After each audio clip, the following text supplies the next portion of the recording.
Hello friends, welcome to the channel eco for all. मेरा नाम है Tusharika Pandey. Friends, last video में हम लोग ने सेंट्रल बैंक और फंक्शन ऑफ सेंट्रल बैंक पढ़ा था। उन सेंट्रल बैंक के फंक्शन में एक फंक्शन था कंट्रोलर ऑफ मनी सप्लाई या credit. So controller of money supply को मॉनेटरी पॉलिसी या मॉनेटरी इंस्ट्रूमेंट भी कह सकते हैं। आज की जो वीडियो है इसका टॉपिक है मॉनेटरी पॉलिसी। किस तरीके से आरबीआई मनी सप्लाई को कंट्रोल करता है, मॉनेटरी पॉलिसीज क्या हैं, उसके ऑब्जेक्टिव क्या हैं, इस चीज़ के बारे में इस वीडियो में हम लोग डिटेल में पढ़ेंगे। मॉनेटरी पॉलिसी कुछ ऐसे मेजर्स हैं जो किसी भी कंट्री की जो सेंट्रल बैंक है उसके हाथ में होता है कि वो किस तरीके से उसे यूज़ करे। मॉनेटरी पॉलिसी को यूज़ करके सेंट्रल बैंक इकॉनमी में जो मनी सप्लाई है उसको रेगुलेट करता है। अगर मनी सप्लाई ज़्यादा है इकॉनमी में तो उसे मॉनेटरी पॉलिसी के थ्रू कम करता है, और अगर मनी सप्लाई कम है तो मॉनेटरी पॉलिसी को यूज़ करके central bank money supply increase करता है। मॉनेटरी पॉलिसी के बेसिकली 5 ऑब्जेक्टिव्स हैं। पहला ऑब्जेक्टिव है rational price system. Rational price system का मतलब जो कंज्यूमर गुड्स हैं या इकॉनमी में जो डिफरेंट गुड्स अवेलेबल हैं उनके जो प्राइसेस हैं वो बहुत ज़्यादा ना तो इंक्रीज हो ना ही बहुत ज़्यादा डिक्रीज हो, जिससे इकॉनमी में ना तो इन्फ्लेशन की कंडीशन आए और ना ही डिफ्लेशन की कंडीशन आए। सो इकॉनमी में जो प्राइस सिस्टम है उसको स्टेबल रखने के लिए, उसको मेंटेन करने के लिए सेंट्रल बैंक मॉनेटरी पॉलिसी को यूज़ करता है। दूसरा ऑब्जेक्टिव है मॉनेटरी पॉलिसी का अटेनमेंट ऑफ फुल एम्प्लॉयमेंट। मतलब अगर हमारी कंट्री में कोई ऐसे लोग हैं जो जॉब करना चाहते हैं लेकिन उन्हें जॉब अपॉर्चुनिटी नहीं मिल रही है, तो इकॉनमी में कुछ ऐसी कंडीशंस हो जिससे लोगों को जो विलिंग हैं वॉलंटियरली वर्क करने के लिए उनको एम्प्लॉयमेंट अपॉर्चुनिटी मिले। इसके लिए सेंट्रल बैंक मॉनेटरी पॉलिसी को इस तरीके से यूज़ करता है कि लोग ज़्यादा से ज़्यादा सेविंग करें, उन सेविंग को फर्दर इन्वेस्ट करें जिससे कि एम्प्लॉयमेंट अपॉर्चुनिटी जनरेट हो और लोगों को एम्प्लॉयमेंट मिल सके। फुल एम्प्लॉयमेंट का मतलब है वो सारे लोग जो वर्क कर सकते हैं और विलिंग है वर्क करने के लिए at a prevailing wage rate, यानी जो वेज रेट अभी चल रहे हैं इकॉनमी में उस वेज रेट पे अगर वो वर्क करने के लिए तैयार हैं और उनको जॉब मिलती है, उनके पास एम्प्लॉयमेंट है, तो उसे बोलते हैं फुल एम्प्लॉयमेंट। सो इस तरीके से सेविंग को इन्वेस्ट करना ऐसी जगह कि जिससे ज़्यादा से ज़्यादा लोगों को एम्प्लॉयमेंट मिल सके। Third objective is rapid economic growth. Rapid economic growth यानी इकोनॉमिक ग्रोथ को हम कैसे मेजर करते हैं, इकॉनमी में जो रियल नेशनल आउटपुट है वो कितना ज़्यादा है। अगर रियल नेशनल आउटपुट इंक्रीज हो रहा है तो इसका मतलब हमारी इकॉनमी ग्रो कर रही है। अगर रियल नेशनल आउटपुट डिक्रीज हो रहा है तो इसका मतलब है इकॉनमी में ग्रोथ नहीं हो रही है। अगर इकॉनमी में ग्रोथ नहीं हो रही है और रियल नेशनल आउटपुट कम है तो सेंट्रल बैंक मॉनेटरी पॉलिसी को इस तरीके से यूज़ करता है कि लोग सेविंग कर सकें, उन सेविंग को फर्दर इन्वेस्ट कर सकें जिससे कि एक तो एम्प्लॉयमेंट अपॉर्चुनिटी बढ़े, दूसरा इकॉनमी में इंफ्रास्ट्रक्चरल डेवलपमेंट हो जिससे कि इकॉनमी की ग्रोथ हो, डेवलपमेंट हो। मॉनेटरी पॉलिसी का फोर्थ ऑब्जेक्टिव है exchange rate stability. Exchange rate stability का मतलब होता है कि जो हमारी करेंसी यानी हमारी कंट्री की करेंसी, हमारी डोमेस्टिक करेंसी, उसकी वैल्यू किसी फॉरेन करेंसी के एक्सचेंज में क्या है। एग्जाम्पल, हमारी करेंसी जो रुपी है उसको अगर हम यूएस करेंसी डॉलर से कंपेयर करते हैं, एक्सचेंज करते हैं, तो उसकी वैल्यू क्या है, यानी $1 के एक्सचेंज में हम कितने रुपीज़ दे रहे हैं, ये होता है एक्सचेंज रेट। तो मॉनेटरी पॉलिसी का एक ऑब्जेक्टिव है कि जो एक्सचेंज रेट है वो स्टेबल रहे। एक्सचेंज रेट जो वैल्यू है हमारी करेंसी की वो ना तो बहुत ज़्यादा डिक्रीज हो और ना ही बहुत ज़्यादा इंक्रीज हो। मॉनेटरी पॉलिसी का लास्ट ऑब्जेक्टिव है सोशल जस्टिस। सोशल जस्टिस का मतलब है इकॉनमी के जो डिफरेंट सेक्टर्स हैं जो इनकम ग्रुप्स में डिवाइडेड हैं, यानी lower income group, middle income group या हायर इनकम ग्रुप, उनके बीच में किसी भी तरीके का डिस्क्रिमिनेशन ना हो। यहाँ पे डिस्क्रिमिनेशन का मतलब है प्राइसेस के बेसिस पे डिस्क्रिमिनेशन, उनके लिए जो गुड्स हैं उनके प्राइसेस किस तरीके के हैं, ऐसा ना हो कि जो कंज्यूमर गुड्स हैं वो इतने ज़्यादा महंगे हो जाएं कि उन्हें जो हायर इनकम ग्रुप है वो इजीली परचेज कर सकता है, कंज्यूम कर सकता है, लेकिन जो लोअर इनकम ग्रुप है या मिडिल इनकम ग्रुप है वो प्रॉब्लम फेस करे किसी तरीके की कि वो उस प्रोडक्ट को यूज़ नहीं कर सकते, कंज्यूम नहीं कर सकते, उसे परचेज नहीं कर सकते, उनकी नीड्स फुलफिल ना हो। सो इस तरीके की सिचुएशन इकॉनमी में नहीं आनी चाहिए, इसलिए भी सेंट्रल बैंक मॉनेटरी पॉलिसी को यूज़ करता है। जो मॉनेटरी पॉलिसी है या मनी पॉलिसी जिसे कह सकते हैं, वो दो तरीके की होती है। एक है चीप मनी पॉलिसी और दूसरी होती है dear money policy. Cheap money policy का मतलब है जो क्रेडिट फैसिलिटी दी जा रही है इंडस्ट्री को या ट्रेडर्स को, वो लो रेट ऑफ इंटरेस्ट पे अवेलेबल हो। Central bank cheap money policy तब यूज़ करता है जब इकॉनमी में डिफ्लेशन की कंडीशन हो, जो ट्रेड साइकिल है वो डिप्रेशन के पीरियड में चल रहा हो। सो ज़्यादा से ज़्यादा ट्रेड अपॉर्चुनिटी देने के लिए, जो मनी सप्लाई है उसको इंक्रीज करने के लिए, ट्रेड या इंडस्ट्री जो ट्रेडिंग सेक्टर है हमारी इकॉनमी का, उसको डिप्रेशन के पीरियड से निकालने के लिए जो सेंट्रल बैंक है वो चीप मनी पॉलिसी यूज़ करता है। और जो डियर मनी पॉलिसी है, इसका मतलब है जो क्रेडिट फैसिलिटी दी जा रही है उसको हाई रेट ऑफ इंटरेस्ट पे देना। हाई रेट ऑफ इंटरेस्ट पे तब दिया जाता है जब इकॉनमी में इन्फ्लेशनरी कंडीशन हो या जो ट्रेड साइकिल है वो बूम पीरियड पे हो। जो डियर मॉनेटरी पॉलिसी या मनी पॉलिसी है उसका मेन एम होता है कि इकॉनमी में इन्फ्लेशन की कंडीशन ख़त्म हो सके, जो प्राइसेस हैं वो रिड्यूस हो सके और जो मनी सप्लाई है वो भी इकॉनमी में कम हो। Now let's see what are the instruments of monetary policy. Monetary policy में इंस्ट्रूमेंट्स क्या क्या हैं? सो जो मॉनेटरी पॉलिसी है ये दो कैटेगरीज में है, एक है क्वालिटेटिव इंस्ट्रूमेंट और दूसरा है क्वांटिटेटिव इंस्ट्रूमेंट। क्वांटिटेटिव इंस्ट्रूमेंट में आते हैं bank rate, open market operations या लीगल रिजर्व रेशियो।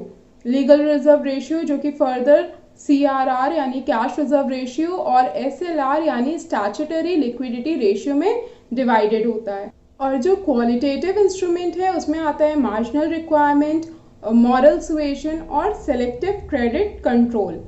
सो सबसे पहले बात करते हैं बैंक रेट की। बैंक रेट का मतलब है वो रेट ऑफ इंटरेस्ट जिस पे सेंट्रल बैंक दूसरे बैंक को लोन प्रोवाइड करती है अगेंस्ट सम सिक्योरिटी। यानी किसी कमर्शियल बैंक को अगर पैसों की ज़रूरत है तो सेंट्रल बैंक उन्हें अपने lender of last resort function के अंडर में उन्हें लोन प्रोवाइड कराती है और उस लोन के लिए कुछ उनसे सिक्योरिटीज़ लेती है। सो जब भी अगर इकॉनमी में मनी सप्लाई को कंट्रोल करना है तो सेंट्रल बैंक जो बैंक रेट्स हैं उसको इंक्रीज या डिक्रीज करती है। जब भी इकॉनमी में मनी सप्लाई ज़्यादा होता है तो सेंट्रल बैंक क्या करता है, बैंक रेट को इंक्रीज कर देता है। बैंक रेट को इंक्रीज करने से क्या होगा, अगर कोई कमर्शियल बैंक सेंट्रल बैंक के पास आ रहा है कि हमें पैसों की ज़रूरत है तो सेंट्रल बैंक क्या करेगा, उस बैंक रेट को इंक्रीज कर देगा, जिससे जो कमर्शियल बैंक है वो लोन लेने में ज़्यादा इंटरेस्ट ना दिखाएं, वो लोन या जो लोन ले रहे हैं उसका अमाउंट रिड्यूस कर दे, क्योंकि वो भी जानते हैं कि इन फ्यूचर उन्हें ज़्यादा पैसे रिटर्न करने पड़ेंगे एज अ इंटरेस्ट। और अगर कमर्शियल बैंक ज़्यादा लोन लेंगे तो उनके पास जो क्रेडिट क्रिएशन है वो बढ़ जाएगा, उनके पास पैसे ज़्यादा आ जाएंगे जिससे वो क्रेडिट को ज़्यादा से ज़्यादा क्रिएट कर सकते हैं। तो अगेन क्या होगा, इकॉनमी में मनी सप्लाई बढ़ेगी। तो इस चीज़ को रिस्ट्रिक्ट करने के लिए जो सेंट्रल बैंक है वो क्या करता है, बैंक रेट को इंक्रीज कर देता है। वहीं अगर मनी सप्लाई कम है इकॉनमी में तो क्या करता है सेंट्रल बैंक, जो बैंक रेट्स हैं उनको रिड्यूस कर देता है, जिससे कि जो कमर्शियल बैंक है, जो दूसरे बैंक्स हैं, वो सेंट्रल बैंक से लोन लें और ज़्यादा से ज़्यादा क्रेडिट को क्रिएट कर सके, जिससे कि इकॉनमी में मनी सप्लाई इंक्रीज हो। दूसरा है open market operations. Open market operations में जो सेंट्रल बैंक है वो पब्लिक से या बैंक से जो गवर्नमेंट सिक्योरिटीज़ है उनको खरीदती या बेचती है। अगर इकॉनमी में मनी सप्लाई ज़्यादा है तो सेंट्रल बैंक क्या करता है, जो गवर्नमेंट सिक्योरिटीज़ हैं उसको पब्लिक या जो दूसरे बैंक्स हैं उनको सेल कर देता है। गवर्नमेंट सिक्योरिटीज़ को सेल करने या बेचने का रीज़न क्या है कि अगर central bank in government securities को पब्लिक को या बैंक को सेल करेगा तो क्या होगा, उसके अगेंस्ट उनसे पैसे लेगा। और पैसे अगर सेंट्रल बैंक ले रहा है पब्लिक से या बैंक से तो क्या हो रहा है, इकॉनमी में जो मनी सप्लाई है वो रिड्यूस हो रहा है, जो स्टॉक ऑफ मनी है वो कम हो रहा है, तो इससे भी मनी सप्लाई कम होगा। और अगर इकॉनमी में मनी सप्लाई कम है तो मनी सप्लाई को इंक्रीज करने के लिए सेंट्रल बैंक पब्लिक से या दूसरे बैंक से गवर्नमेंट सिक्योरिटीज़ को परचेज करता है, जिससे कि वो उन लोगों को इन रिटर्न पैसे दे सके और इकॉनमी में जो मनी सप्लाई है, जो स्टॉक ऑफ मनी है, वो इंक्रीज हो सके। थर्ड क्वांटिटेटिव इंस्ट्रूमेंट है legal reserve ratio. Legal reserve ratio का मतलब है कमर्शियल बैंक के पास जो टोटल डिपॉजिट्स हैं उन टोटल डिपॉजिट्स में से एक फिक्स्ड परसेंटेज उनको निकालना होता है और उसके बाद जो बचा हुआ अमाउंट है उसमें से वो क्रेडिट क्रिएट करते हैं। जो लीगल रिजर्व रेशियो का रेट या जो परसेंटेज फिक्स किया गया है ये सेंट्रल बैंक फिक्स करता है एज पर इकोनॉमिक सिचुएशन। जैसे भी इकॉनमी में सिचुएशन होती है, जैसे भी मनी सप्लाई होता है, उसके अकॉर्डिंग इस रेट को इंक्रीज या डिक्रीज करता है central bank. Legal reserve ratio के दो कंपोनेंट होते हैं, एक है एसएलआर और दूसरा है सीआरआर। एसएलआर का मतलब है स्टैट्यूटरी लिक्विडिटी रेशियो और सीआरआर का मतलब है कैश रिजर्व रेशियो। एसएलआर के अकॉर्डिंग जो कमर्शियल बैंक है उनको एक फिक्स्ड परसेंटेज अपने पास एज अ लिक्विड असेट रखना होता है और जो सीआरआर है यानी कैश रिजर्व रेशियो, इसके अकॉर्डिंग जो कमर्शियल बैंक है उनको एक फिक्स्ड परसेंटेज सेंट्रल बैंक के पास रखना होता है। तो अगर इकॉनमी में मनी सप्लाई ज़्यादा है उसे कम करने के लिए सेंट्रल बैंक क्या करता है, लीगल रिजर्व रेशियो या सीआरआर और एसएलआर को इंक्रीज कर देता है, जिससे कमर्शियल बैंक को ज़्यादा पैसा सेंट्रल बैंक के पास रखना पड़े, ज़्यादा लिक्विड असेट्स अपने पास रखने पड़े और कम से कम वो क्रेडिट क्रिएट कर सके। और अगर इकॉनमी में मनी सप्लाई कम है उसे इंक्रीज करना है तो सेंट्रल बैंक एलआरआर या सीआरआर और एसएलआर को रिड्यूस कर देता है, जिससे जो कमर्शियल बैंक हैं उनको ज़्यादा क्रेडिट क्रिएशन के लिए पैसे मिल सके, उन्हें कम अमाउंट सेंट्रल बैंक के पास रखना हो, कम लिक्विड एसेट्स अपने पास रखना हो और ज़्यादा अमाउंट का वो क्रेडिट क्रिएट कर सकें। एग्जाम्पल, अगर कमर्शियल बैंक के पास टोटल डिपॉजिट 1000 रुपीज़ के हैं, सेंट्रल बैंक ने एलआरआर को 20% पे रखा हुआ है, तो कमर्शियल बैंक को क्या करना होगा, 1000 में से 200 rupees as a LRR deduct करना होगा और जो बाकी बचा 800 रुपी है उसी में से वो क्रेडिट दे सकता है। अब अगर इकॉनमी में मनी सप्लाई ज़्यादा है और उसे कम करना है तो सेंट्रल बैंक क्या करेगा, उस 20% एलआरआर को इंक्रीज कर देगा मे बी 25% पे। सो कमर्शियल बैंक को 1000 जो उसके डिपॉजिट्स हैं उसमें से 250 रुपी एज अ एलआरआर रखना होगा और 750 रुपी का वो क्रेडिट क्रिएट कर सकता है। तो जो यहाँ पे क्रेडिट क्रिएशन है वो रिड्यूस हुआ, जिससे कि जो मनी सप्लाई है इकॉनमी में वो भी रिड्यूस होगा। और अगर इकॉनमी में मनी सप्लाई कम है, उसे बढ़ाना है, तो सेंट्रल बैंक उस 20% एलआरआर को रिड्यूस कर देगा। अगर एलआरआर को 20% से रिड्यूस करके सेंट्रल बैंक 10% पे कर रहा है तो कमर्शियल बैंक को 1000 डिपॉजिट्स में से 100 रुपीज़ एज अ एलआरआर रखना होगा और 900 रुपीज़ का वो क्रेडिट क्रिएट कर सकता है। तो यहाँ पे क्रेडिट क्रिएशन इंक्रीज हुआ, जो इकॉनमी में मनी सप्लाई है वो भी इंक्रीज होगा। सो इस तरीके से central bank quantitative instrument monetary policy का यूज़ करता है, जिससे इकॉनमी के जो मनी सप्लाई है वो स्टेबल रहे। जब भी इंक्रीज करने की ज़रूरत है तो वो इंक्रीज हो सके, अगर रिड्यूस करना है तो वो रिड्यूस हो सके। मॉनेटरी पॉलिसी का सेकेंड इंस्ट्रूमेंट है क्वालिटेटिव इंस्ट्रूमेंट। क्वालिटेटिव इंस्ट्रूमेंट में पहला आता है मार्जिनल रिक्वायरमेंट। मार्जिनल रिक्वायरमेंट का मतलब होता है वो सिक्योरिटी जो लोन के अगेंस्ट ली जाती है, यानी अगर कोई बैंक किसी पर्सन को लोन दे रहा है तो उसके लिए जो सिक्योरिटी ले रहा है उसकी वैल्यू। अगर इकॉनमी में मनी सप्लाई ज़्यादा है और उसे कम करना है तो सेंट्रल बैंक क्या करता है, जो मार्जिनल रिक्वायरमेंट है उसे बढ़ा देता है। अगर सेंट्रल बैंक ने बोला मार्जिनल रिक्वायरमेंट 40% है, तो जो कमर्शियल बैंक है, जो लोन दे रहे हैं बैंक, वो क्या करेंगे, जो सिक्योरिटी उनके कस्टमर ने उन्हें दी है उस सिक्योरिटी के अमाउंट का सिर्फ 60% ही वो लोन दे सकते हैं।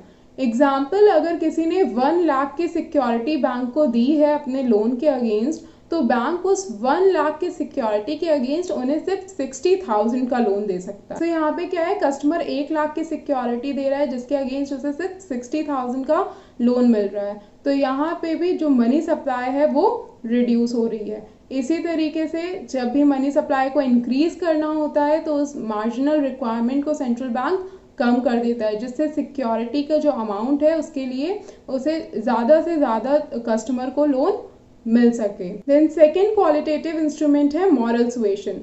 मॉरल सुएशन का मतलब है सेंट्रल बैंक कोई रेट को इंक्रीज या डिक्रीज नहीं करता है, किसी भी तरीके से पैसा अपने पास नहीं लेता है या कमर्शियल बैंक को नहीं देता है, किसी चीज़ की वैल्यू रिड्यूस या इंक्रीज नहीं करता है, बल्कि एक लेटर देता है, कुछ स्पीच देता है, कुछ जनरल्स कमर्शियल बैंक को प्रोवाइड करता है, जिसके थ्रू कमर्शियल बैंक को ये नॉलेज हो सके कि उन्हें इकॉनमी में मनी सप्लाई की कंडीशन क्या चल रही है, मनी सप्लाई की सिचुएशन क्या है, किस तरीके से उनको क्रेडिट क्रिएशन अपना यूज करना है, कब उन्हें ज़्यादा क्रेडिट क्रिएशन करना है, कब उन्हें क्रेडिट क्रिएशन को रिड्यूस करना है। Third qualitative instrument is selective credit control. Selective credit control positive manner में भी यूज़ होता है और नेगेटिव मैनर में भी यूज़ होता है, क्योंकि सेलेक्टिव क्रेडिट कंट्रोल के अंदर सेंट्रल बैंक क्या करता है, हर सेक्टर को डिवाइड करता है। वो हर सेक्टर में देखता है कि किस सेक्टर में मनी सप्लाई ज़्यादा है या किस सेक्टर में मनी सप्लाई कम है, डिफरेंट सेक्टर्स में मनी सप्लाई की सिचुएशन क्या है। सो यहाँ पे सेंट्रल बैंक एक प्रायोरिटी सेक्टर बनाता है कि इस पर्टिकुलर सेक्टर के अंदर उसे मनी सप्लाई को रेगुलेट करना है या मनी सप्लाई को कंट्रोल करना है। अगर मनी सप्लाई ज़्यादा है तो उसे कम करना है, अगर मनी सप्लाई कम है तो उसे बढ़ाना है। तो यहाँ सेलेक्टिव क्रेडिट कंट्रोल के अंदर में सेंट्रल बैंक पूरी इकॉनमी में मनी सप्लाई को कंट्रोल ना करके बल्कि एक प्रायोरिटी सेक्टर में मनी सप्लाई को कंट्रोल करता है। आई होप आप लोगों को ये मॉनेटरी पॉलिसी, उसके ऑब्जेक्टिव्स, मॉनेटरी पॉलिसी के इंस्ट्रूमेंट, ये सारी चीज़ें समझ में आई होगी। प्लीज़ इस वीडियो को ज़रूर लाइक करिएगा, अपने फ्रेंड्स के साथ ज़रूर शेयर करिएगा, और अगर अभी तक आप लोग ने मेरे चैनल को सब्सक्राइब नहीं किया है तो प्लीज़ सब्सक्राइब करिएगा, बेल आइकन को क्लिक करना मत भूलिएगा, जिससे आपको फर्दर अपडेट्स भी मिलती रहे। Thank you.